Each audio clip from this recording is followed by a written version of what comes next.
the food delivery guy. Do you like this one? Did you change it? No. I thought for sure when I offered him the sausage, he would say, I can't do it, standards and practices, blah, blah, blah. What I love is that his instincts kicked in and he said, Here you allow me, and Pretty good, man. yeah, fantastic. So let's talk more about this dish right here. This is the Thai dish known as Sai Ua. Sai means intestine and Ua means to stuff. When you look at it, I mean, you can see that it's no ordinary sausage. Let's try that.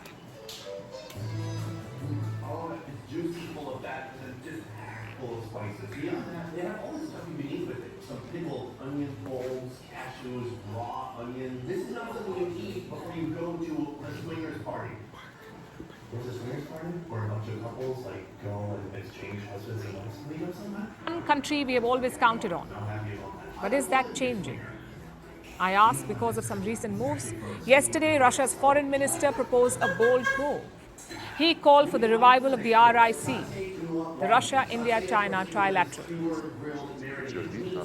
I would like to confirm our sincere interest in the earliest possible resumption of the work of the Russia-India-China Troika, which was established on the initiative of Yevgeny Maximovich Primakov many years ago. Now when, as I understand it, India and China have been reaching an understanding on how to calm the situation on the border down, it seems to me that the time has come to revive this Troika, the RIC Troika. Now, first some background. This trilateral dates back to the 1990s. It is basically an intergovernmental forum. At the RIC, or RIC, these three countries could meet and discuss key issues, whether it's trade or foreign policy or energy. This trilateral has held more than 20 meetings so far. Russia, India, China. 20 meetings, but it's been dormant since 2020. And why is that? Because India and China were in a standoff in 2020. China provoked India at the Galwan Valley in Ladakh. After that, ties between New Delhi and Beijing were frozen, and so was this trilateral. But last year, India and China struck a deal. They agreed to pull back and reset ties. And this has given hope to Russia. Moscow feels this is the right time to revive the trilateral. But what's in it for them? Well, Russia's goal is to create a rival bloc to the West. India and China are key to that mission. They are big militaries and big economies, so Moscow needs India and China to cooperate, whether it's in the BRICS or the Shanghai Cooperation Organization or the RIC trilateral. Plus, if China and India fight, it puts Russia in an awkward position. They have very close ties with both countries. So Moscow will be stuck in the middle. Hence the push to revive this dormant group. But should India go along with it? We haven't heard from the government yet. But there are three factors that New Delhi should consider. Number one, China's recent support to Pakistan. They make up 80% of Islamabad's weapons imports, the Chinese.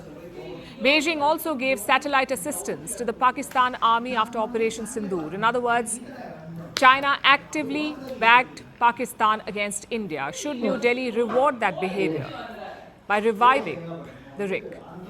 Factor number two, Russia and Pakistan are getting closer. In 2023, Islamabad began buying gas from Russia. The decision had angered the West, but Pakistan went ahead anyway. There's also military cooperation. Russia and Pakistan hold joint anti-terrorism drills. The latest was in October last year. So Moscow and Islamabad are not strangers anymore. They know each other well. And finally, the third factor, the nature of ties between Russia and China. They call it a no-limits partnership. And it exploded after the war in Ukraine.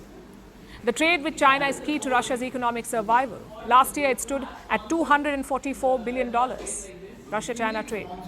Russia exports mainly raw materials, including oil and gas. China exports mainly finished goods, including some dual-use technology. So you could say that Russia needs China more than ever.